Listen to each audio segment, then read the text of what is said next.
اگر کوئی شخص اپنی بری عادتوں اور بری خصلتوں سے تنگ ہو، بیزار ہو اور کوشش کے باوجود وہ اپنی بری خصلتوں کو چھوڑ نہیں پا رہا اور بری خصلتیں اس سے نہیں چھوٹ رہی، تو اس کے لیے وظیفہ انتہائی مؤثر ہے۔ کیا کرنا ہے آپ نے صرف اور صرف 45 دن تک متواتر کا مطلب یہ کہ مسلسل، یعنی ریگولر، بیچ میں وقفہ نہ ہو، بیچ میں گیپ نہ ہو، 45 دن تک متواتر آپ نے 93 مرتبہ 93 مرتبہ آپ نے یہ وظیفہ پڑھنا ہے، یا حمیدو یا حمیدو یا حمیدو۔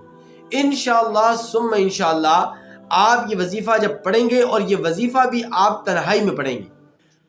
آپ خلوت میں پڑھیں گے، جلوت میں نہیں پڑھ سکتے، آپ لوگوں کے سامنے نہیں، بلکہ تنہائی کے اندر، کمرے کے اندر بیٹھیں، کسی بھی گھر کے کونے میں بیٹھ جائیں، تنہائی میں بیٹھیں، خلوت میں بیٹھیں، اور خلوت میں بیٹھ کر آپ یا حمیدو یا حمیدو 45 دن تک 93 مرتبہ آپ اس کو روزانہ پڑھیں۔ ثم انشاءاللہ جتنی بھی بری خصلت ہو، جتنی بھی بری عادت ہو، جس کو آپ چھوڑنا چاہتے ہیں، جس سے آپ تنگ ہیں، بیزار ہیں، وہ بری خصلت اور بری عادت چھوٹ جائے گی۔ اور نہ صرف یہ کہ بری خصلت اور بری عادت چھوٹے گی، بلکہ اللہ تبارک و تعالی